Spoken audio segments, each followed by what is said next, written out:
20 पेक्षा कमी पटसंख्या असलेल्या शाळांमधून शिक्षकांची बदली होणार आहे। त्यांच्या जागेवर डी.एड किंवा बी.एड झालेल्या उमेदवारांची निवड होणार आहे। बदलीचे नियम काय असतील आणि डी.एड किंवा बी.एड झालेल्यांच्या नियुक्तीसाठी काय अटी असतील हे जाणून घेऊया। नमस्कार, शिक्षणाची बाराखडी या यूट्यूब सिरीजमध्ये मी दीपक चांदुरे अधिव्याख्याता आपल्या सर्वांचे हार्दिक स्वागत करतो। मित्रांनो, जसे की आपल्याला ज्ञात आहे, गेल्या काही वर्षांपासून 20 पेक्षा कमी पटसंख्या असलेल्या शाळा बंद होतील अशी चर्चा माध्यमांमधून वारंवार चालत राहिलेली आहे आणि याला वेगवेगळ्या स्तरावर विरोधही होत राहिलेला आहे।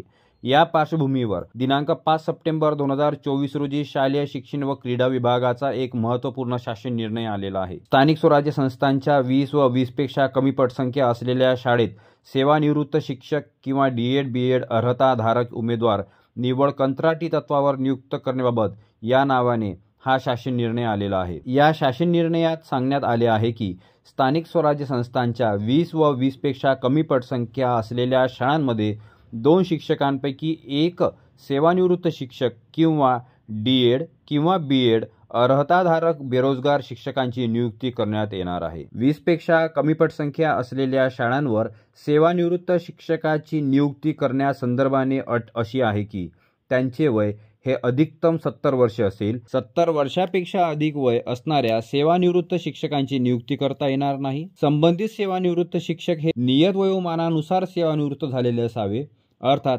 स्वेच्छानिवृत्ती घेतलेल्या शिक्षकांना संधी मिळणार नाही। संबंधित सेवानिवृत्त शिक्षकाविरुद्ध कोणत्याही प्रकारची चौकशी सुरू नसावी किंवा प्रस्तावित नसावी किंवा शिक्षा झालेली नसावी। तसेच त्याची ज्या वर्गांकरिता नियुक्ती होणार आहे त्या वर्गांना शिकविण्याचा संबंधित सेवानिवृत्त शिक्षकाला अनुभव असला पाहिजे। संबंधित सेवानिवृत्त शिक्षकाच्या नियुक्तीचा कालावधी हा 1 वर्षांचा असेल।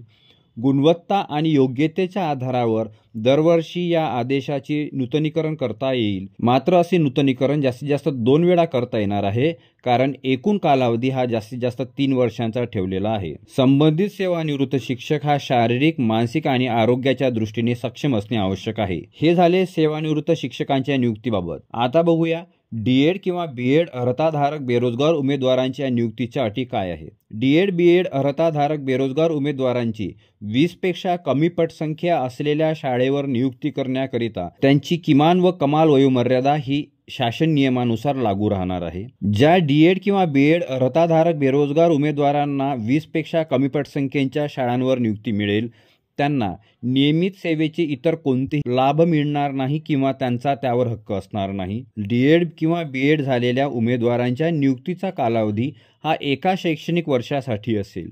गुणवत्ता आणि योग्यतेच्या आधारावर त्याचे दरवर्षी नूतनीकरण करता येईल। मित्रांनो, ज्याप्रमाणे सेवानिवृत्त शिक्षकांना अधिकतम 3 वर्ष काम करता येणार आहे अशी अट डी.एड किंवा बी.एड अर्हताधारक उमेदवारांकरिता नाही। याप्रमाणे नियुक्ती मिळालेल्या कंत्राटी शिक्षकांना 15,000 रुपये प्रतिमाह इतकं मानधन देय राहणार आहे। 1 वर्षामध्ये जास्तीत जास्त 12 दिवस रजा घेता येतील। 12 दिवसांपेक्षा अधिक रजा घेतल्यास त्या रजा ह्या विनावेतन असतील। अर्थात आपण जर 13वी रजा घेतली तर त्या महिन्यामध्ये आपल्याला 15,000तून 500 रुपये कमी जातील, कारण आपली 1 दिवस विनावेतन रजा झालेली असेल। या पद्धतीने रजांची व वेतनाची गणना केली जाईल। संबंधित कंत्राटी शिक्षकाला कोणतेही प्रशासकीय अधिकार नसतील।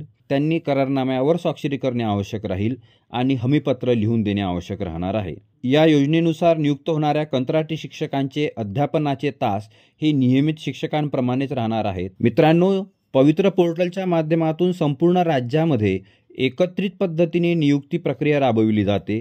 तशी प्रक्रिया ही असणार नाही, तर प्रत्येक जिल्ह्यासाठी संबंधित जिल्हा परिषद आवेदनपत्र मागवून ही नियुक्तीची प्रक्रिया राबवणार आहे। कंत्राटी पद्धतीने नियुक्त करण्यात आलेले शिक्षक जर शारीरिक किंवा मानसिक किंवा आरोग्याच्या दृष्टीने सक्षम नाही किंवा त्यांच्याकडे आवश्यक क्षमता नाहीत असे जर लक्षात आले तर त्यांची सेवा समाप्त करण्यात येऊ शकते। या पद्धतीने नियुक्ती मिळवलेल्या शिक्षकांच्या कामाचे मूल्यांकन करण्यात येणार आहे आणि काम समाधानकारक नसल्याचे निदर्शनास आल्यास सेवा समाप्त करण्यात येणार आहे। 20 पेक्षा कमी पटसंख्या असलेल्या शाळेवर एखाद्या सेवानिवृत्त शिक्षकाची किंवा डी.एड किंवा बी.एड झालेल्या उमेदवाराची शिक्षक म्हणून नेमणूक झाली, त्याच्या नेमणुकीनंतर त्या शाळेची पटसंख्या 20 पेक्षा जास्त झाली तर त्या शाळेमध्ये नियमित शिक्षकाची नियुक्ती केली जाणार आहे। मात्र नियमित शिक्षकाची नियुक्ती होईपर्यंत कंत्राटी शिक्षक काम करत राहील। बदलीच्या संदर्भाने या शासन निर्णयामध्ये एक महत्त्वपूर्ण तरतूद अशी आहे की 20 किंवा 20पेक्षा कमी पटसंख्या असणाऱ्या शाळांमध्ये आजच्या तारखेमध्ये जर 2 शिक्षक कार्यरत असतील तर